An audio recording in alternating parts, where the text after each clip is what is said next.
예, 경쾌한 음악으로 시작하는 금요일의 이번 주 승부입니다.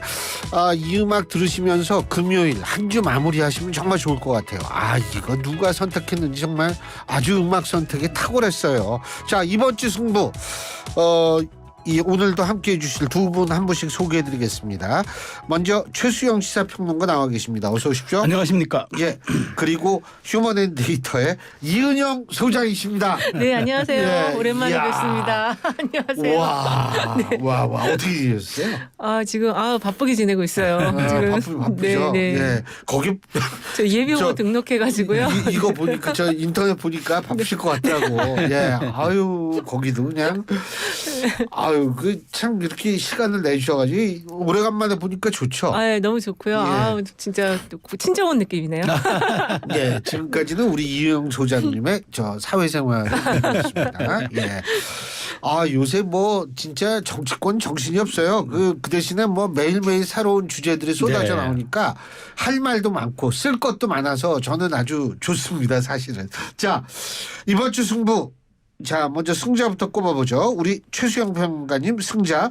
저는 뭐 한동훈이 아닐까 싶어요. 왜냐하면 사실 한동훈 위원장이 뭐 정치인문한 지 이제 한 달 좀 지났는데 사실 그동안에 우려를 깨고 뭐 윤심 공천할 거다 뭐라 예측도 많았고 한동훈이 과연 당을 장악할 수 있느냐 뭐 이런 얘기들도 있었는데 어쨌든 무난한 착근하는 것 같고 그다음에 또 하나는 이번 주부터 단수 공천을 발표하는데 무리 없이 하고 있어요. 굉장히 말하자면은 흔히들 얘기하는 이제 뭐 이렇게 기출 문제 중에서 그러니까 쉬운 문제부터 풀기 때문에 잡음 없다는데 저는 그렇게 보지 않아요. 굉장히 한동훈 위원장이 이제 공관위를 존중하면서 본인의 또 컨셉 공천 그러니까 이길 수 있는 공천, 명분 있는 공천, 국민 눈높이 공천 요 세 가지에 부합하는 그런 시스템 공천과 함께 그런 컨셉 공천을 보여주는 것 같아서 한동훈 위원장을 저는 이번 주에 승자로 꼽을 수밖에 없었습니다. 예, 동의는 안 하시겠죠, 네, 당연히. 저는 예. 한동훈 비대위원장이 어쨌든 김경률 후보 불출마로 인해서 용산에 완전히 이제 머리를 숙였다. 그리고 지금 이 공천되는 과정은 아무래도 이제 대통령실과 좀 소통하면서 하는 것이 아닌가. 그리고 지금 말씀해 주신 것처럼 현역 중심 공천이고 그다음에 세가 좀 약한 지역, 그러니까는 험지 중심의 어떤 공천이 지금 이루어지고 있다 보니까 지금은 반발이 없다 이렇게 보고 있거든요. 이제 본격적으로 영남에서 공천이 시작이 되면 여기도 굉장히 시끄러워질 수 있다 이렇게 보고 있어요. 예. 근데 뭐 어쨌든 지금 현재로 보면 대통령실 출신들은 다 경선 가는 모양이에요. 그렇죠. 예? 오늘 수도권 서울 발표 3차 했는데도 충청도도 마찬가지. 대부분 경선을 붙이더라고요. 네, 그래서 네. 이제 단수도 없고 경선 가는데 근데 서울 같은 경우는 험지 분류와 강남 3구를 제외하고는 여론조사가 이제 80이고 당원 투표가 20이거든요. 이렇게 되면은 이제 신인들도 약간 유리하죠. 신인들이 좀 유리한데 그 기존에 이제 신인이 왜 유리해요? 아니요. 신인들 같은 경우에는 대통령실 같은 경우에는 그동안 언론 노출도가 좀 많았어요. 기존의 당협위원장들보다는 그런 이제 말하자면 언론에서 이제 뭐 뉴스에서 내준다거나 아니면 이게 이른바 친윤 인사들이 누구냐 하는 데서 명단이 많이 나왔기 때문에 그런 점에서 이제 그 경선할 때 물을 거 아닙니까? 이제 누가 더 선호하느냐 이렇게 물을 때 그런 효과를 좀 볼 것 같고 다만 이른바 양지라고 하는 지역은 5대5잖아요. 거기는 이제 아무래도 현역이 더 유리할 수밖에 없는 구조가 돼서 이 문제는 조금 뭐 나중에 다시 한 번 더 짚어드릴게요. 근데 역차별 얘기도 있잖아요. 그렇죠. 대통령실 출신 역차별. 맞아요. 근데 이게 예전에 대통령실 이제 타이틀 달고 나오면 아무래도 이제 그 고위직 공무원이다 보니까 주목도도 있고 했는데 지금 대통령 지지율은 워낙 낮아서 오늘 보니까 좀 상승하긴 했지만 오늘 또 그게 있었잖아요. 카이스트 연설에서 그 졸업생이 끌려나가는 이게 영상이 지금 계속 퍼지면서 대통령실 타이틀 단 게 그렇게 조금 유리하지는 않을 수도 있다. 오히려 예전에도 대통령실이나 이런 거 숨기고 또 나갔던 때도 있었어요. 예, 그 부분은 뭐냐 하면 지금 카이스트 졸업생 자격으로 행사에 참여했던 녹색정의당 대전시당 대변인이다라는 것이 국민의힘의 이 지금 말입니다. 졸업생이 아니고요. 졸업생인데 졸업생은 맞대요. 녹색정의당 대변인이라는 거예요. 시당 대변인. 네. 그래서 이 지금 국민의힘에서 성명서를 발표를 해가지고 이게 좀 아무래도 지나치게 대통령에 대한 어떤 행사인데 이런 얘기했는데 이거는 저희가 확인한 것이 아니고 국민의힘에서 발표한 것임을 말씀을 드립니다. 아니 근데 들려서 끌려나간 장면은 졸업생인데 그 잔치의 주인공인데 이거는 조금 너무했다. 근데 그런 사실 생각이 뭐 들어요. 우리 소장님이나 저나 네. 청와대 근무를 해봤잖아요. 네, 네. 근데 사실 대통령의 행사는 그게 행사의 성격에 부합해서 졸업식이면은 이를테면 졸업생들이 그 세레모니에 부합하는 행동을 좀 보여줘야 되는데 거기서 이렇게 말하자면 돌출 행동을 하거나 이렇게 하면 아무래도 경호 규칙이라는 게 있잖아요. 대통령 행사에서는 어떤 사람들이 돌발 행동을 하게 될 경우에는 경호상 제어하게끔 돼 있는데 네. 그러니까 근데 이제 그걸 뭐 제어하는 과정에서 좀 과도했느냐는 논란이 있을 수 있어도 저는 그거는 당연히 뭐 경호 수칙상 할 수밖에 없는 일이지 아니 않습니까? 근데 또 그런 돌발 행사에서 돌발적인 상황이 일어날 수는 있는데 이제 그걸 막 입을 막고 그 반짝 들어갖고 데리고 예. 나가는 거는 더군다나 졸업식 그 옷을 입고 있었잖아요. 상당히 좀 부끄러운 장면이었다. 예. 그런 생각이 들어요. 근데 뭐 어쨌든 제가 볼 때는 이것이 지난번에 강성희 네. 의원이요 진보당. 네, 그분이 또 같은 저걸 했는데 이 경호 전문가들의 의견은 뭐냐하면 이게 일종의 매뉴얼이다라는 그렇죠. 예. 입장을 얘기를 했는데 오늘도 아마 또 논란 근데 글쎄 모르죠. 논란이 일지 모르겠습니다만 어쨌든 좀 그렇다는 생각은 갖게 됩니다. 자, 우리 이은영 소장님. 네, 저는 승자. 승자요. 저는 이현주 의원을 꼽았어요. 이현주 아. 의원이 오늘 이제 입당을 다시 민주당으로 입당을 했고 복당이죠. 복당을 했는데 어쨌든 그 귀향을 환영한다고 또 이재명 대표도 반겼거든요. 그래서 이 이현주 의원도 그 진짜 돌고 돌아 이게 거의 뭐 7년 만에 다시 복당을 하게 되었는데 초심으로 다시 시작하겠다. 그래서 앞으로 이제 이현주 의원의 역할과 그다음에 특히 이제 공천을 어디를 받을 거냐. 근데 공천이 처음에는 뭐 광명을로 보내냐 막 이런 얘기로 나왔었는데 지금은 지금 갈 만한 데가 마땅치 않아 보이는 것도 있는 것 같아요. 그래서 그 역할을 어떻게 할지 그게 조금 귀추가 주목이 돼서 저는 이현주 의원을 꼽았습니다. 예. 저는 그렇게 안 봐요. 저는 그래서 물론 저기 소장님 이제 이현주 의원은 승자로 꼽으셨는데 네. 저는 오히려 이게 소탐 대실일 가능성이 높아요. 왜냐하면 지금 그렇지 않아도 민주당에서 이제 이재명 대표의 공천 개입 여부가 논란이 되고 그다음에 아직도 이른바 친이재명 그다음에 친문재인 해서 명문정당 그 논쟁도 아직 가라앉지 않은 상황에서 이현주 의원은 사실상 문재인 정권의 저격수였잖아요. 또 물론 국민의힘은 또 윤석열 정권을 저격하는 그런 말하자면 뭐 모두 까기 형태를 보여줬는데 이현주 의원이 들어오는 순간 저는 오히려 또 다른 이제 논란을 제공할 수밖에 없어서 이재명 대표 입장에서는 저격수 한 명을 들여오고 오히려 본인이 원하는 그 공천 방향을 또 상실하거나 오는 내홍의 트리거를 또 방아쇠를 당길 수 있다는 측면에서 저는 이 굳이 이현주 의원을 이렇게 논란 속에 있는 분을 굳이 영입했어야 복당을 시켰어야 하느냐. 오히려 이것은 두고두고 조금 저는 그 말하자면 부담으로 남을 수 있다는 생각이 조금 들어요. 그래서 저도 아까 이 관련 기사에 달린 댓글들을 쭉 봤는데 댓글이 좀 긍정적인 분위기더라고요. 와서 그래요? 잘 싸워라 막 이런. 근데 글이 물론 이제 많았어요. 지지자들은 그렇게 얘기를 하겠지만 근데 이제 친문들이 네, 그래서 그렇죠. 반발했죠. 반발이 있을 수밖에 없는 거 아니겠어요? 예. 예. 근데 뭐 그건 앞으로 이제 이현주 전 의원의 역할이 그 윤석열 정권에 대한 어떤 비판 이거 중심으로 가져가겠다라고 하고 그런 모습을 보이면 친문들이 굳이 또 반발할 이유도 없어요. 과거에 오래 지나간 얘기이기 때문에. 네. 그렇죠. 그 친문 친명의 그게 어제 제가 민영배 의원하고 인터뷰를 했는데 네. 문명의 충돌이 있느냐 그랬더니 본인은 그런 거 자기는 동의하지 않는다. 그거는 악의적인 프레임이다. 언론이 만든. 이런 얘기를 하더라고요. 그게 어떻게 악의적인 프레임입니까? 현실인데. 그러니까 민영배 입장에서는 지금 공천을 또 목전에 두고 있고 거기도 문재인 정부- 경선해야 경선이에요. 돼요. 그렇죠. 네. 거기도 이제 또 그 문재인 정부 비서관 출신 아닙니까? 이제 그러다 보니까 뭔가 이 갈등을 해야 되고 또 밖으로 이렇게 좀 말하자면 그게 큰 문제 아니다는 식으로 변호를 해야 하겠지만 엄중한 현실이잖아요. 사실 임종서청 실장을 둘러싼 논란은 결국은 이제 문명 충돌의 정점일 수밖에 없기 때문에 아무리 이런 걸 부인한다고 해도 부인이 될까요? 정치는 현실인데 저는 그런 측면에서 민영배 의원 입장은 이해하지만 예. 실제 내부는 그렇지 않은 거죠. 네, 이 민영배 의원 보니까 전 청와대 행정관하고 다시 경선을 하시더라고요. 그러니까 같은 청와대 출신들끼리 경선을 하는데 사실 지금 말씀하신 것처럼 임종석 전 실장은 저는 사실 문명 충돌하고의 어떤 정점이긴 하지만 사실 이 개인으로 봤을 때 이분이 왜 다시 복귀를 하는지 원래 정계 은퇴 선언을 했거든요. 그래서 그 복귀 명분이 지금 명확하지 않은데 그냥 내년 이번 선거에서 이길 것 같으니까 나온 거 아니냐. 오히려 자신이 왜 갑자기 정계 복귀하는지에 대한 걸 좀 설명을 할 필요가 있다는 생각이 들어요. 예. 네. 그 정계 복귀 근데 어쨌든 이현주 의원이 이제 다시 더불어민주당에 저게 됐으니까 그렇죠. 공천을 받을까요? 어떻게 할까요? 공천을 안 주려면 뭐하러 불렀겠어요. 그런데 저는 마땅한 지역이 없을 거예요.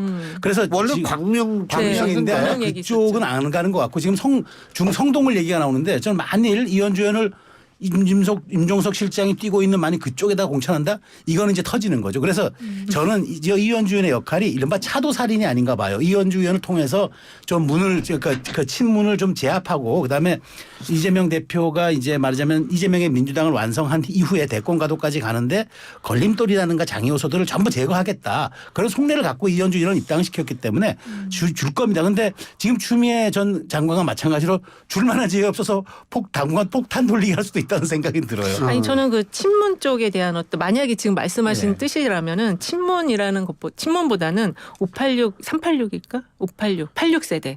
86세대에 대한 어떤 그 지금 686이에요. 686세대. 그러니까요. 그 세대에 대한 이현주 의원의 역할을 좀 본 것이 아닌가. 만약에 중성동으로 간다면 사실 지금 686 세대들이 조금 이제 후배들에게 길을 좀 열어줄 필요는 있다. 근데 지금 올드보이들이 너무 지금 다시 막 선거에 나오고 있으니까 그런 면에서 또 이현주 의원이 역할이 그런 측면으로는 좀 있나? 그래서 뭐 다시 복귀를 시켰나 이런 생각도 들지만 어쨌든 이현주 의원의 목소리는 현 정권을 향해서 가 있기 때문에 저도 지금 공천을 어느 지역으로 할지 수도권 내에서 험지로 가야 된다면 뭐 강남이라든지 저는 부산으로 가지 않을까 생각했어요. 부산. 그렇죠. 네, 원래 부산이니까. 원래 부산이. 네, 그래서 실제 본인이 부산에 좀 뜻이 있었고. 맞아요. 예. 그래서 부산으로 가지 않을까. 부산시장 수도권보다. 출마도 했었어요. 예, 네. 그러니까 자기 저기 지지 세력도 있을 거고 지금 부산에 좀 중심 인물 축이 지금 없거든요. 부산의 정당 지지율이 그렇게 나쁘지 않아요. 민주당인데 인물 경쟁력을 이끌어줄 사람이 지금 마땅한 사람이 없어서 이현주 의원이 좀 적임자이지 않을까 그런 생각도 들었거든요. 예. 근데 이현주 입장에서는 예. 부산이 사지잖아요. 험지잖아요. 잘못하면은. 근데 이제 총선을 승리하면 또 그 이후에 많은 또 더 큰 문이 열리기 때문에 이번에 한번 희생할 필요는 있다. 근데 당에서는 저는 성동호를 생각할 것 같은 게 윤희숙 의원이 나오니까 여성 대 여성 구도에다가 임종석 실장이 나가면 586 구도가 또 이렇게 형성되니까 네. 그런 식으로 좀 약간 물을 타려는 전략 때문에 지금 성동을 얘기가 나오는 게 아닌가 싶어요. 그 구도도 재밌는데요. 윤희숙 대 이현주 하면 이게 그러니까 장난이 아닌 그 그림을 만들고자 하는 게 아마 네. 민주당 전략 같은데 화력이 아주 그럼에도 불구하고 저는 거기 뭐 핵폭탄끼리 부딪히네요. 아니, 화력이 핵폭탄급이에요, 두 분 그 다. 여여 구도가 엄청 셉니다. 화력들이 이제 네. 어디가 될지 앞으로 나올지 그렇죠. 모르겠지만 예. 여여 구도 아주 재밌는 화제성 선거가 그렇죠. 될 수 있어요. 선거가 되죠. 예. 네. 예. 제가 아까 그리고 지금 확인을 했는데요. 그 김민정 녹색정의당 대변인이 카이스트 졸업식에서 이 소리를 외친 그 졸업생이 녹색정의당 대전시당 대변인임을 확인을 했습니다. 네. 예. 그래서 이제 뭐 이쪽에서 확인한 상태니까 그거는 맞겠죠. 자, 그러면 이 3부는 여기서 좀 줄이고요. 4부에서 계속 네. 패자 승부처 얘기해 보죠. 예. 신율의 뉴스 정면 승부 4부 시작할 텐데요. 3부에 이어서 이번 주 승부 계속 이어가겠습니다. 이 4부에서도 전 아주 그 음악 좋잖아요. 좋습니다. 한 번 네. 더 들으면 참 좋을 것 같은데 안 틀어주세요. 예. 자, 지금 이 자리에는 휴먼앤데이터의 이은영 소장 그리고 최수영 시사평론가 두 분 나와 계십니다. 자, 우리가 승자를 얘기를 했어요. 자, 이제 패자를 얘기를 해야 될 것 같은데 우리 최수영 평론가님 패자. 저는 이번 개혁신당 공동대표 이낙연 이준석을 꼽았어요. 왜냐하면 개혁신당이 이제 야심차게 출발했고 그다음에 설 전에 이제 통합을 그러니까 극적으로 함으로써 주목을 끄는 데 성공했는데 이 동력을 이어가지 못해요. 더더군다나 가장 결정적 장면은 그 선거보조금 2월 15일 기준으로 받기 위해서 양정숙 의원을 영입한 거예요. 이거는 개혁도 아니고 신당도 아니죠. 뭐가 차별점이 있고 뭐가 신선하고 선명합니까? 그래서 저는 오히려 이것이야말로 그 정말 작은 선거보조금 물론 6억 원이 돈이 작은 건 아니지만 신당의 가치는 의석수로 증명을 해야지 무슨 정당 보조금 받는 걸로 증명하면 안 되는 거잖아요. 그래서 저는 이런 측면에서 놓고 보면은 굉장히 전략적 오판을 했다. 설령 몇 천만 원 가지고 하더라도 차라리 3월 15일 날 조금 더 몸집을 키워서 그때 돈을 받더라도 그 날짜를 지키면서 밤에 야반도주 하듯이 아까 보쌈 먹어보듯이 한 명 영입하는 거 이 모습이 국민들에게 이게 기득권 정당과 뭐가 다르냐라는 질문을 던진 것 같아서 굉장히 저는 뭐 이건 패자라고 봅니다. 예. 네, 예. 맞아요. 저도 이 두 분 지금 이 개혁신당 움직임을 보면은 이해할 수가 없고 지금 어쨌든 그 개혁신당으로 이준석 대표를 지지했던 당원들이 다 탈당하고 있는 상황이잖아요. 지금 말씀하신 거는 이제 그 국고보조금을 받기 위한 그게 굉장히 앞으로 선거 과정에서도 굉장히 좀 아주 안 좋은 이미지로 남을 것 같고 특히 지금 유호정 전 의원과 배복주 그 정의당 부대표가 이 들어온 거는 이준석 공동대표가 몰랐대요. 그래서 더 지금 분란이 커지고 있거든요. 그래서 저는 이 지금 이준석 이낙연 두 분이 공동대표라는 것도 앞으로 분란의 소지를 충분히 예견하게 한다. 이 공동대표가 끝까지 잘 가는 경우를 거의 못 봤어요. 5대5 지분은 못 간다. 이거죠. 네. 동업을 할 동업할 때. 때. 네, 맞아요. 이게 가족끼리도 동업하면 안 됩니다. 그 말씀이시죠. 깨져 이거는. 근데 지금 5대5인데 기울어지지 않았는데 이준석 대표가 이 지금 국고보조금 받기 위해서 현역 영입한다. 이거는 굉장히 당 이미지를 안 좋게 보게 된다. 지금 당 지지율도 오늘 갤럽 자료 보니까 4%? 네, 개혁신당 4% 나왔더라고요. 갤럽 자료는 앞서 저희가 일부에서 이 개요를 다 말씀을 드렸기 때문에 이거를 다시 반복하지는 않겠습니다. 네. 예, 저도 하나씩 동의하는 건 4%인데요. 저는 개혁신당이 최소한 존재감을 과시하려면 10%는 가져야 돼요. 그런데 지금 이게 말하자면은 이게 화학적 결합이 안 되고 이른바 물리적 통합밖에 안 됐기 때문에 관심을 끄는 데 성공했지만 국민이 마음을 안 줘요. 그리고 양쪽의 지지자들이 너무 이질적이라 이낙연 지지자들은 이준석 싫어서 안 가고 이준석 지지자들은 이낙연 싫어서 안 오니까 이게 어떻게 과연 착근하겠느냐라는 이제 문제와 함께 저는 더더군다나 이제 중요한 거는 지역구 공천과 앞으로 비례 공천을 어떻게 갈등 없이 그럼 소화하느냐. 그래서 지금 공천관리위원장 영입하는 것도 지금 난항이고 더 중요한 건 오늘 개혁신당 최고 지도부에도 갑자기 뭐 몇 분 전에 이렇게 취소가 됐다는 거잖아요. 그러니까 이런 점들이 저는 지금부터 현실화된다면은 점점 더 국민의 말하자면 앵글 밖으로 벗어날 수도 있다고 생각이 들어요. 이준석 공동대표가 지역은 안 낸다고 했는데 그게 또 아직 합의가 안 된 상황인가요? 근데 지역 출마하겠다는 사람 많잖아요. 지금 조홍천 뭐 보니 개혁신당 김용남 전 의원도 수원 출마 선언했고 그러니까 이런 것들이 전혀 50여일 남은 상태에서 정리가 안 되면은 과연 그 개혁신당이 동력을 가져갈까. 그래서 저는 이번 주 패자를 꼽은 거예요. 일단은 제가 방금 들어온 소식을 하나 말씀을 드려야 될 것 같습니다. 지하철 1호선이 단전 여파로 동두천 연천 구간 열차 운행이 중지됐다는 겁니다.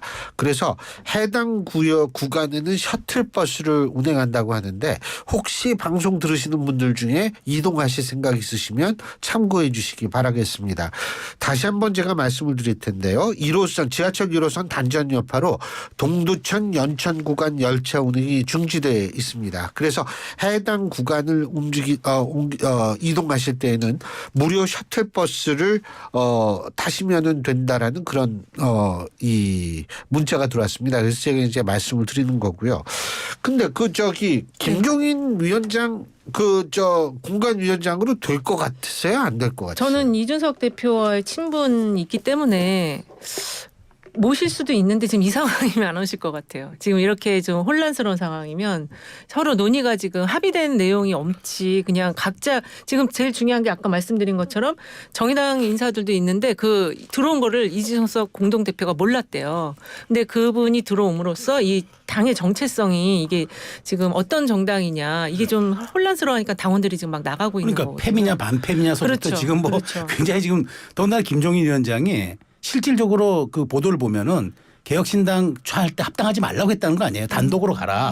네가 단독으로 가도 3%는 할 수 있으니까 길게 보고 정치해라라는 얘기를 했는데 합당을 해서 김종인 전 위원장이 굉장히 좀 실망했다는 그런 보도도 있어요. 그래서 그런 여러 걸 종합하면 저는 공관위원장 맡을 확률이 거의 없다고 봐요. 그러니까 이게 왜 이렇게 여러 당 칼라가 다른 사람을 다 지금 같이 하는지 이게 적과의 동침당처럼 된 것 같은데 이준석 공동대표가 아까 말씀하신 것처럼 김종인 그 전 비대위원장 말을 듣고 혼자 갔으면은 지금 상당히 깔끔하게 그렇죠. 뭐랄까요 그 스타트업 정당 같이 갈 수 있었을 텐데 이게 지금 이렇게 앞으로 이게 정리가 잘 안 될 것 같아요. 이게 지금 4% 한국갤럽 여론조사 4% 나왔어요. 네. 어떻게 보세요? 그건 너무 낮은 너무 거예요. 낮죠. 지금 이렇게 말하자면은 붕업이 된 걸 가정하면은 저는 그래서 지금 그 개혁신당이 어찌됐건 선거 30일 전까지 10%까지 끌어올리지 못하면 저는 소멸될 거라고 봐요. 그래서 오히려 저는 그 한 자릿수 정당으로 갈 가능성도 높아졌기 때문에 이 부분을 지금 이준석 대표가 돌파를 잘해야 돼요. 그러니까 저는 어떤 식으로든 이준석과 이낙연 전 대표의 통큰 양보, 한쪽의 희생, 결단 이런 게 따르지 않고 이런 식으로 챙길 거 다 챙기고 우리가 완벽하게 합의해서 가보자. 저는 이거는 개도 구럭도 다 놓칠 수 있는 상황이라고 생각이 됩니다. 이게 이준석 신당 처음 나왔을 때 작년에 17%가 제일 처음에 나왔기 정점이었죠. 예, 그게 갤럽 조사였는데 예, 예. 그게 정점이었을 거예요. 근데 그게 지금 이제 합쳐가지고 이게 몸집이 커졌는데 지지율은 한 자릿수로 내려왔기 때문에 네. 이거는 올라가기 힘들다. 저는 그렇게 보거든요. 그렇죠. 네, 올라가기 힘들어요. 이거는. 그 굉장히 비관적인 말씀을 죄송합니다. 해주셨는데 개혁신당 아니, 여러분께. 근데 뭐 그거는 이제 그 앞으로 또 어떻게 하느냐에 그렇죠. 따라 네. 달라질 수 있는 거니까. 네. 자, 이 소장님 패자. 저는 독일 순방이 연기된 거를 패자로 꼽았는데 이게 지금 그 순방 연기 이유와 관련해서 한 유튜브 채널에서 진행자님께 여쭤보고 싶은데 함부르크 셀러 파티를 그 여사님이 가려고 그게 티켓팅이 되어 있다 보니까 이게 근데 알려지면서 이거를 연기했다 이런 얘기를 하는 채널이 있어요. 그래서 이게 진짜 순방 연기 이유가 이게 굉장히 이례적이잖아요. 3일 앞두고 지금 이게 연기한 것 자체가 민생을 이유로 꼽았는데 이 대통령께서 순방도 민생이라고 그러셨거든요. 그래서 이 이유를 좀 알고 싶은데 지금 한 그 유튜브 채널에서 그런 이유를 지금 대고 있어서 이게 지금 일파만파 퍼지고 있어서 근데 그런 파티가 있나요? 저는 생전 처음 들어보고요. 아, 그래요? 네, 제가 독일에 10년 있었는데 네. 생전 처음 들어보고 그것 때문에 그럴 확률은 거의 저는 없다고 보거든요. 저도 근데 가짜뉴스 같아요. 그 지난번 그 아르바이트생 그러니까 그런 행사에 참여할 아르바이트생을 모집했다라는 얘기가 교민들 사이에서 있었대요. 그래서 이게 가짜 뉴스라면 진짜 그 유튜브 채널 정말 책임을 져야 되겠지만 하여간 이 순방 연기를 정확하게 밝히지 않으니까 그런 이상한 사유까지 지금 나오고 있다. 그래서 저는 이 독일 순방 연기는 그 사유도 좀 밝힐 필요가 있고 그리고 이게 지금 미치는 여파가 국제적인 우리나라의 신뢰도가 떨어지는 상황이 된 거잖아요. 신인도가 이거를 어떻게 만회할 수 있을지 이것도 좀 대책이 필요하다. 근데 코로나 그러니까 이제 그 메르스 때도 박근혜 대통령 순방이 연기된 사례도 있고 그러니까 순방이 연기된 사례는 있어요. 저도 2년 반 근무할 때 한두 차례 저도 있었던 걸로 기억나는데 이제 야권에서 제기하는 건 그잖아요. 왜 이렇게 갑자기 이렇게 그렇죠. 3, 4일 전에 했느냐. 근데 통상 순방 연기를 이제 급박한 상황이 있으면 하는데 사실 지금 북한의 도발 수위가 매일매일 업데이트되는 건 맞아요. 그렇기 때문에 전 대통령께서 그런 것들 감안해서 했을 것이다. 근데 단순히 김건희 여사의 일정 때문에 뭐 안 했다. 이거는 너무 과도한 추측인 것 좀 같아요. 과도한 측면이 저는 그리고 있다고 무슨 셀러 보는데. 파티인데 그 대통령 영부인이 순방 가서 오히려 그런데 가는 순간 그게 비난의 대상이 되지 않겠어요? 근데 그런 정무적 판단도 못 할까요? 그거를 이제 그 어떤 그 뭐 교류의 장으로도 생각하고 거기에 가려고 했을 수도 있는 거니까. 근데 잘 아시잖아요. 이거 순방 가려면 한 달 전부터 그렇죠. 선발대 가고 선발대 다 가고 하고, 엄청 예. 준비를 많이 하는데 이거는 정말 너무 이례적이다. 근데 제가 사실 어제 말씀드리는 게 지금 최수영 평론가님도 그 말씀하셨지만 미국이 총 항공모함을 11척을 갖고 있거든요. 근데 늦어도 5월, 빠르면 4월까지 11척 중에 5척이 한반도 인근 해역으로 투입이 됩니다. 거기에다가 이탈리아 항모와 또 프랑스 항모가 역시 한반도 인근 해역 인도 태평양 지역에 오게 되고요. 영국도 파견을 하려고 그랬는데 이게 고장나서 수리에 들어갔고요. 독일 같은 경우에는 항공모함이 없기 때문에 이 호위함을 파견을 하는 것으로 알려지고 있어요. 그러니까 이게 지금 한반도 인근 해역에 미국 항모가 5척이나 한꺼번에 이렇게 있게 되는 것은 대한민국 건국 이래 처음이라는 거예요. 그리고 걸프전 때에 그렇게 많은 항모가 그 인근 해역으로 몰린 적이 있는데 이건 굉장히 예외적인 경우라는 거죠. 그러니까 저도 좀 요새 합리적인 의심이 드는 건 북한이 항상 총선 앞두고 주요 선거 앞두고는 꼭 어떤 식으로든 존재감을 입증했어요. 그게 도발이든 아니면 뭐 다른 형태든 간에. 그래서 저는 지금 상황에서 북한의 지금 전개 수위가 계속 높아지고 있단 말이에요. 그래서 어느 순간에 전 나타날 수도 있다고 보는데 대통령께서 아마 그런 생각 하셨을 거예요. 뭐 북한의 그런 수법이 거의 이제 일상화된 거니까 그런 측면에서 저는 독일 순방이라는 게 물론 이제 거기 경제적인 강소기업들이 그렇죠. 있어서 그런 효과는 있겠지만 굳이 우선순위 경중완급을 따진다 그러면 조금 미뤄도 되겠다라고 저는 판단했을 수도 있다고 봐요. 그래서 그 점에 대해서 야권에서 너무 김 여사의 문제로 몰아가는 거는 이거는 조금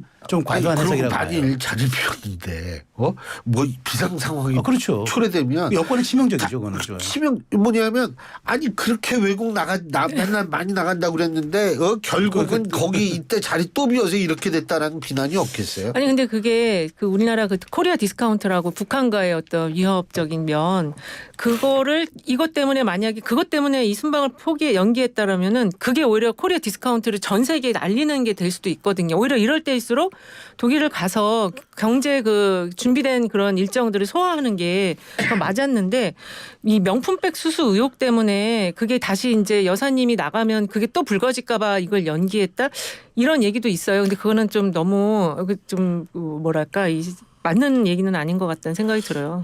근데 네. 사실은 코리아 디스카운트 지금 만일 그런 식의 어떤 이 루머가 돈다면 주식시장이 제일 먼저 반응을 했었을 거예요. 외국 자본이 네. 빠져나간다든지 뭐 이런 근데 아직 그런 소식은 주식시장 못 계속 안 좋고 지금 그런 징후가 없기 그거는 때문에 계속 안 좋아서. 계속 안 좋은 네. 거고. 네. 근데 저는 이렇게 봐요. 그러니까 대통령이 이런 시기에 현장에 그 상주하느냐 네. 나가느냐는 굉장히 중요해요. 왜냐하면 최고 지도자의 어떤 말이라든가 행동이 우리가 정치학에서 엔드 스테이트 최종 상태라고 그러잖아요. 그렇기 때문에 대통령은 어쨌든 지금 이런 상황에서는 자리를 지키는 게 오히려 그 상황 관리와 리스크 관리에 더 유용하다고 판단했으면 뭐 모든 결정이 선과 악으로 되는 건 아니니까 6대 4라고 7대 3이라고 해서 어떤 조금이라도 좀 그게 유리하다고 판단했을 때 저는 남는 게 저는 그런 결정의 일환이라고 봅니다. 아니 크리스만이 욕먹은 것 중에 하나가 뭐냐면 자꾸 맨날 이탈해서. 외국 나가고 있고 맨날 미국에서 살고 그거 화상으로 하고 막 이러니까 이제 그런 거 아니에요. 아니 근데 그 한국맘이 5월에 온다 그러지 않으셨어요? 네? 5월에 온다 그러지 않으셨어요? 4월에 네. 저 빠르면 그러니까 4월에 온 정도인데 늦어도 5월입니다. 아, 늦어도. 그러니까. 지금 네. 항모가 이미 한반도에 있는 사실은 배치가 돼 있는데 추가적으로 계속 온다는 거죠. 그런 거는 아직은 이게 닥친 위험은 아니기 때문에 오히려 안정감을 보여주는 게 더 낫고 그래서 이번에 순방 연기의 이유를 정확하게 말을 해야 된다. 지금 억측이 여러 개가 나오고 있잖아요. 대통령실에서 정확하게 애매한 게 이제 민생과 안보를 근데- 두 가지를 들었잖아요. 근데 이게 대통령실 측에서 이걸 정확하게 얘기할 수는 없죠. 만일 북한 안보 리스크 때문에 그렇다면 그렇죠. 네. 그거는 말할 수가 없죠. 톤 다운해서 얘기를 당연히 하고 그냥 네. 상징적 명분을 든 게 이제 민생과 안보라는 거죠. 그렇죠. 그래서 그게 만일 사실이라 그런 첩보가 있다라고 얘기를 한다면 그 사실로 얘기하기 그대로 얘기할 수는 그렇죠. 없는 그 거죠. 리스크 관리를 해야 네. 되니까. 예. 근데 어쨌든 좀 이게 걱정스러워요. 나라가 뭔가 이렇게 제대로 안 돌아간다는 느낌을 주는 건 확실한 것 같습니다. 뭐 우리가 하여간 근데 이게 북한이 말해요. 그 NLL 자꾸 건드리고 연평도 백령도 얘기하는 거 이거 아주 기분 안 좋거든요. 사실은. 그렇죠. 저는 근데 그게 물론 이건 어디까지나 추론이고 가정입니다만 지난번에 포격을 했기 때문에 이번에 만약에 도발을 한다면 포격 정도에서 끝나진 않을 거라는 생각이 솔직히 드는 건 사실이에요. 그러니까 거기에 대해서 우리 정부가 어떠한 시나리오를 갖고 있는지 저도 사실은 궁금해지는 부분이 있는데 그러니까 그 1월 중순서부터 올 1월 중순서부터 해커 박사를 비롯한 사람들이 이 한반도에 있어서의 이 전쟁 발발 가능성을 계속 얘기하는 것도 사실 우리가 한 번에 또 얘기를 좀 생각해 봐야 되는 거 아닌가 이런 생각이 좀 듭니다. 자, 우리 최수영 평론가님이 승부처는 어디입니까? 양쪽의 정당이 이제 본격 공천을 하잖아요. 예. 누가 더 이제 상황 관리를 더 잘하느냐. 그러니까 잡음 없고 갈등이 없을 수는 없어요. 근데 저는 이제 정당의 공천이라는 게 마치 이제 뭐 우리가 흔히 얘기하는 것처럼 제도와 시스템 얘기하는데 사실 그렇게 가지는 않죠. 대표의 컨셉 공천이 들어가죠. 방향성이 들어가야 되니까 그래서 완전한 무균 상태, 진공 상태에서 공천이 되는 건 아니에요. 그런데 이재명 대표가 이렇게 대놓고 지금 말하자면 개입하는 흔적을 보이는 건 굉장히 이례적인데 한동훈 위원장은 공관위원장한테 임명했다라고 얘기하고 어떤 식으로 자기가 표현할 때도 우회하거나 뭐 또 어떻게 하겠죠. 그런데 장동영 사무총장을 통화를 할 텐데 어쨌든 그게 드러나지는 않고 있는데 이재명 대표가 지금 뭔가 좀 서두른다는 느낌을 줘요. 그래서 이런 부분들이 저는 향후 어떻게 잘 관리되냐에 따라서 이게 분열하는 쪽은 지고 단결하는 쪽이 이기는 게 선거의 법칙 아니겠습니까? 그런 측면에서 제가 승부처가 될 수밖에 없다라고 해서 여야의 공천 잡은 것 같습니다. 예. 저는 비례정당에 대한 이제 위성정당이죠. 위성정당 지지의 이제 흐름 이게 좀 중요할 것 같은데 특히 이제 조국신당이 얼마나 파괴력을 가질지 어저께 이제 그 개혁 창당 발기인 대회 비슷한 걸 했는데 민주당 지지층에서 상당 부분 조국신당을 또 지지하겠다 이런 목소리가 있더라고요. 그러니까 그 이유는 이 민주당이 좀 너무 그 보수적이다. 일단 그래서 좀 더 개혁적인 정당의 그 조국신당을 지지하겠다 이런 움직임이 있어서 그 사이즈가 얼마나 커질지 이게 조금 앞으로 좀 중요한 변수가 될 수 있다 이렇게 보여져요. 그래서 그거를 뽑았습니다. 아니요. 근데 지금 네. 최수영 평론가님이 말씀하신 그 이재명 대표의 어떤 그런 거 그걸 개입이라고 볼 수 있을까요? 그렇죠. 저는 개입이라고 표현하신 거는 조금 적절하지 않다고 보는 게 어쨌든 당 대표기 때문에 아니 오히려 좋게 얘기하면 자기가 총대맨 걸 수도 그렇죠. 있잖아요. 왜 욕을 먹으면서 총대를 매는 거죠. 그만두라라고 얘기하는 게 이게 총대 매는 거 아니에요? 그러면서 또 예우를 갖춰주는 거죠. 그동안 고생이 많으셨고 앞으로 더 좋은 기회에 또 모시겠습니다. 이런 얘기까지 했을 것 같아요. 그래서 이재명 대표 그러니까 힘이 있다는 거죠. 대표가 힘이 있는데 지금 한동훈 비대위원장은 그런 역할이 지금 순조롭게 간다고 표현을 하지만 그런 역할이 지금 없어요. 비대위원장으로서의 어떤 긴장감을 자기가 완화시키는 그 역할은 지금 못하고 있다. 그런 생각이 들어서 지금 이재명 대표는 그 지금 전화를 받은 사람이 얼마나 될지는 모르겠지만 그 역할이 좀 필요했었고 좀 빨리 더 해야 된다. 지금 늦었다. 제가 볼 때 이재명 대표 전화하면 전화 안 받을 것 같아요. 예. 근데 이게 뭐 개입이 아니라 그러면 이게 총대를 맸다? 총대는 그 실무자들이 매는 게 총대 아닙니까? 근데 저는 대표가 이렇게 노골적으로 나선 것은 저는 이렇게 봐요. 어찌됐건 지금 그러니까 이 병립형을 포기하면서 준연동형으로 간 것은 느슨하지만 넓은 연대로 가가지고 대선 때까지 자기의 이제 시민사회 우호군을 이제 확보를 했는데 지역구 공천만은 내가 좀 해야 되겠다라는 그런 강박증이 작용했다고 저는 보는 거죠. 그래서 뭔가 여기에서 지금 거론되는 분들의 지역구의 상대에는 꼭 이재명 대표의 찐명이라고 하는 분들이 꼭 밖에서 그림자로 어른거려요. 그렇기 때문에 이게 뭐 정확하게 진짜 격전지라든가 이런 곳에 대해서 정리를 해주는 거라면 상관없지만 마치 이제 좀 뭐 경쟁력을 빌미로 특정인에 대해서 드랍을 한다든가 더군다나 뭐 심야해동 같은 데는 정성호 전 사무총장 등 그거는 다 부인하고 있기 때문에 있지만 예, 보도가 우리가 나왔잖아요. 뭐 이렇게 나왔기 때문에 없죠. 저는 지금 그런 보도들이 나오는 것도 대부분 입에서 흘러나온 것 아니겠습니까? 그러면 저는 이런 것들이 빠르게 진행되고 있는 건 좋지만 이재명 대표의 조급증이 조금 잘못하면 공천의 갈등 관리를 잘 못할 수가 있다는 생각이 들어서 아니 인재근 인재근 의원에 대한 어떤 그런 전화 걸어서 만나서 한 거 그런 거는 저는 오히려 지금 말씀하신 어떤 갈등을 지금 이제 좀 잘 조정하는 그런 모습이라고. 인재근 의원께서도 네. 자기 입장은 분명히 말씀을 했어요. 하셨더라고요. 네. 예. 했지만 그래도 대표가 만났다, 손을 잡았다. 그리고 지금 고민정 의원 지역도 그 지금 단식 농성에 들어갔거든요. 이런 사람 손을 대표가 직접 잡아주면 훨씬 이게 이제 부드러워질 수 있다는 거죠. 앞으로 이제 뭐 아비규환의 현상이 양쪽 당에서 곧 나타날 건데 그럴 때 대표가 역할을 해줘야 된다. 손을 잡아줘야 돼요. 따뜻하게. 그래서 김성태 전 의원은 잘 잡아줬잖아요. 그래서 근데 그게 문학진 전 의원은 네. 굉장히 반발하고 있잖아요. 그렇죠. 자기 보좌관 출신 아닙니까? 네. 더군다나 지금 경쟁 상대. 네. 그리고 이분은 지난번 문세표라는 별명도 있잖아요. 그렇죠. 정말 아깝게 떨어진 적이 있어서 얼마나 지금 복귀에 대한 열망이 많을 텐데 저는 근데 여론조사에서 20% 이상 포인트 차로 벌어졌으니 형님은 경쟁력이 없다라고 얘기했다는데 그런 여론조사의 근거가 좀 뭔지 그 본인이 승복이 안 되잖아요. 승복을 못한 그러니까 그래서 저는 그게 이제 개입이라고 말씀하시고 총대를 이제 개입이 아니라 총대를 맸다고 하는데 당사자의 반발이 저렇게 극렬한데 이런 걸 두고 과연 그 뭐 총대를 맸다는 표현인가? 그 왜냐면 본인이 승복을 해줘야 총대를 메고 뭐 갈등을 진화하는데. 아니 대표가 또 한 번 더 전화해주면 그때 승복을 해요. 가라앉아요 마음이. 그러니까 이 역할이 진짜 당에선 필요하다. 이게 아무도 안 어루만져주면 완전히 다른 데로 그렇죠. 뛰쳐나가거든요. 그거는 그렇게 해야 되는데 좀 조급증이 있어 보여요. 근데 한동훈 위원장은 그 직접 전화 안 하잖아요.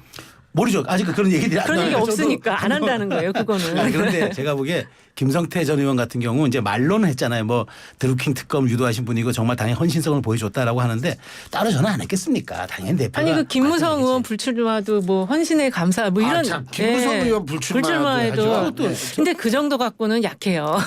더 스킨십이 들어가야 됩니다. 근데 대표 제가 정도. 보기에 그런 분들이 그런 결단 내릴 때 우리가 눈에 보이지 않는 어떠한 조율이 있었지 않았을까요? 대부분 그분이 그걸 모르고 출마를 선언했겠어요. 그런데 접을 때는 최소한 당에 책임 있는 사람 그렇죠. 입장에서 아마 조율이 당연히 있었겠죠. 이재명 대표가 지금 그 조율을 한 거라니까. 아니 근데 개입이 아니고. 보이지 않는 손은 경제 시장에만 있는 줄 알았더니 정치에도 이게 있습니다. 정치에도 많네요. 정치 엄청 많아요. 보이지 않는 손이.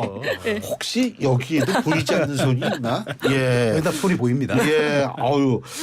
자 그리고 아까 이은영 소장님의 승부처로 전 그러니까 위성 정당들의 비례 예. 위성 정당들의 어떤 지지율 네. 앞으로 지지 방향 이게 되게 중요할 것 같은데 근데 기본적으로 이번에 움직임들을 보니까 이게 약간 떴다방 정당이다 이렇게 표현을 하더라고요. 그러니까 그때만 표를 얻기 위해서 나오는 정당인데 이런 제도가 이거 좀 개혁을 해야 된다. 이 표를 얻기 위해서 그때만 잠깐 이합 집산하는 이런 정당은 있어서는 안 되고 정당이 뭡니까? 그냥 평소에도 계속 자신의 가치와 이념을 알려서 지지세를 확장하는 거잖아요. 그래서 집권을 하는 게 정당인데 이런 모습은 너무 아닌 것 같고 특히 그 개혁신당이 이렇게 망가질이라고는 전 진짜 생각을 못했어요. 한 2주 사이에 이렇게 갑자기 이게 당이 이상해진 모습으로 간 것 같거든요.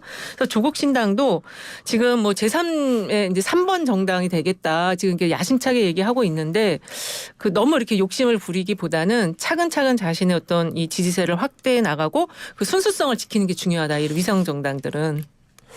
조국 신당 말씀하셨는데 어제 네. 이승만 위원장하고 여선웅 전 행정관하고 두 분은 조국 신당 그래도 뭐 좀 될 거다 이렇게 얘기를 하시던데. 그건 저도 그건 동의해요. 출발은 좀 늦었다고 생각이 드는데 지지자들이 나 민주당이 너무 지금 개혁성이 적으니까 난 저기로 가야 되겠다 이런 분들이 있으시더라고요. 그래서 그 사이즈가 얼마나 될지는 앞으로 이제 지지율에 나오겠죠. 저도 조국 전 장관의 뭐 출마 당위성 그다음에 도덕적 윤리적인 데서는 뭐 많은 사람들이 그거는 아니라고 얘기했으니까 그건 좀 빼고 정치 공학적으로 놓고 봤을 때 저는 조국 전 장관이 상당히 준비를 했어요. 왜냐하면 벌써 리셋 코리아 행동이라고 이미 싱크탱크를 만들어서 이게 이른바 정당의 모태를 갖췄고 여기 대표를 누가 맡았냐. 우희종 전 서울대 명예교수 이분이 지난번 총선 때 위성정당 더불어시민당 대표를 했던 분이에요. 그러니까 쉽게 말해서 위성정당 전문가예요. 미리 모셔다 놓은 것은 이 비례정당에 대한 꿈을 벌써 작년부터 키워왔다. 그리고 준비해 왔다. 이렇게 볼 수 있고 문재인 전 대통령이 당신이 민주당에서 내에서 하면 좋겠지만 불가피성을 인정한다. 그러면 이제 신당을 가라. 그러니까 이런 메시지들이 이제 전달이 된 거예요. 그래서 조국 전 신당은 문재인 대통령 후광도 있고 그다음에 분명한 노선을 갖고 있구나. 그리고 이미 창당을 해본 사람이 와서 전문가가 와서 대표를 맡았기 때문에 지금 그래서 저는 신당 중에서는 민주당 계열의 신당 중에서는 조 전 장관의 신당이 오히려 가장 저는 좀 약간 그 도약을 할 수 있는 조건을 갖췄다고 저는 봐요. 근데 여기가 예. 이제 셀럽 정당이 돼서는 절대 안 되거든요. 현장에 뿌리를 내린 그런 정당이 돼야 되는데 저는 아까 준비가 잘 돼 있다고 얘기하셨지만 저는 준비가 너무 안 돼서 늦게 출발된 정당이다. 이 지금 준비가 과연 창당을 할 수 있을까라는 생각도 했어요. 근데 이제 출판 기념회를 하면서 이제 지지세가 좀 모아졌다면은 좀 빨리 출발을 했었어야 됐는데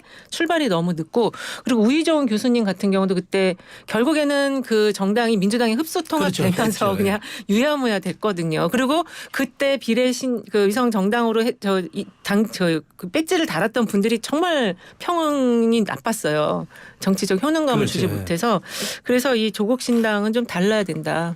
근데 어쨌든 조국 신당 선을 긋고 있잖아요, 민주당은. 근데 지금 이제 그 그러니까 이게 지금 아무래도 이제 지지층의 좀 분열 목소리가 좀 있기 때문에 그렇기는 한데 결국은 그때도 그랬어요. 위성정당 만들 때도 좀 악게 했고 근데 결국엔 다 합쳤거든요. 그때 관계를 비교해 보면 열린민주당하고 조국신당이 비슷한 흐름으로 갈 수 있는데 결국에는 그 대선 때 다 합쳤거든요. 그래서 이 조국신당도 그럴 그 운명의 길을 갈 수 있다. 그러려면은 조금 더 순수성을 지키면서 나중에 합쳤을 때 서로가 시너지가 나야 된다. 그 생각이 들어요. 근데 저는 이제 조 전 장관의 신당이 좀 늦은 거는 이게 병리평으로 갈지 이게 위성정당 갈지 정해지지 않아 놓으니까 본인이 미리 잘못해놨다가 그러니까 눈치를 본 거죠. 근데 딱 이제 연동형으로 간다고 정해지고 하니까 발빠르게 이제 문 전 대통령 만나고 내려가고 해서 이제 한 거죠. 그래서 저는 거꾸로 준비가 잘 돼 있다고 봐요. 근데 다만 동의하는 거는 그게 이제 조국의 셀럽 정당으로 가버리면은 그거는 우리 정치 발전에 전혀 도움이 안 되고 물론 지금도 저는 정치 발전에 도움은 안 된다고 봐요. 사실 도덕적, 윤리적, 법적으로도 사실 출마하면 안 되는 분인데 어찌됐건 이게 현실이니까 참 그렇다면은 조 전 장관이 그런 식으로 정치해서는 안 되지만 그나마 방향성이라도 민주당의 가치에 부합하게 나가주고 저는 뭐 검찰 개혁이라는 얘기를 셋이 똑같이 결이 있잖아요. 그래서 근데 저는 셀럽 정당으로 가는 순간 저는 이거는 민주당도 나중에 끌어안기가 좀 부담스러울 거예요. 그렇죠. 특히 너는 개혁신당의 그 이낙연 공동대표가 조국 신당을 어떻게 대할 것인가 비판을 하고 이제 비난을 할 것인가 아니면 끌어안고 같이 갈 것인가 이것도 되게 재밌는 대목 같아요. 원래 두 분 다 친문이잖아요. 그렇죠. 그러니까요. 친문이죠. 예. 근데 지금 각기 다른 길을 가고 있고 이낙연 공동대표는 너무 지금 다른 길로 가고 있는데 이 신당에 이제 조국 신당이 나왔으니까 어떻게 될지. 근데 조국 신당 과연 이제 그 이준석이 어떻게 받아들이겠어요? 그거는 저는 제가 보기에 속마음은 어떻든지 간에 결국 저는 뭐 이낙연 대표는 절대 그렇게 못하죠. 근데 일단은 그 이준석 공동대표랑 조국 신당은 좀 비슷한 거는 셀럽형이다. 그렇지. 그건 대표들이 완전히 셀럽형이다. 대척점이 너무 네. 넓어요. 그 각이 너무 폭이 넓어요. 네. 예. 그래서 나중에 이 민주당 지지자들이 이제 이 진짜 실제로 이제 투표할 시기가 됐을 때 4월달에 조국 신당을 얼마나 지지해줄지 그게 참 상당히 궁금하죠. 몇 퍼센트 정도 나올 거라고 보세요? 저는 지난번에 5.4%. 저는 3% 넘을 거라고 봐요. 3% 넘을 그래서 한석은 최소 3%가 조금 더 넘으면 예. 두 석도 가능하니까. 그렇죠. 그래서 그거는 전 선을 넘지 않을까라 조심스럽게 전망해요. 몇 퍼센트? 저도 5% 3에서 5 사이. 지난번처럼 네, 5.4 그 정도. 열린민주당. 그래서 더불어시민당, 그 조국 만약에 조국 교수님이 나오면 2번을 받아야 되거든요. 거기까지는 만들어 주지 그렇죠. 않을까. 그러니까 1번 여성을 받아야 그렇죠. 되니까 이제 예. 2번을 해야죠. 알겠습니다. 이야, 오늘 오래간만 나오시니까 재밌네요. 예, 오늘 두 분 말씀 여기까지 듣겠습니다. 고맙습니다. 네, 감사합니다. 감사합니다. 예, 지금까지 휴먼앤데이터의 이은영 소장, 최수영 시사평론가 두 분과 함께했습니다.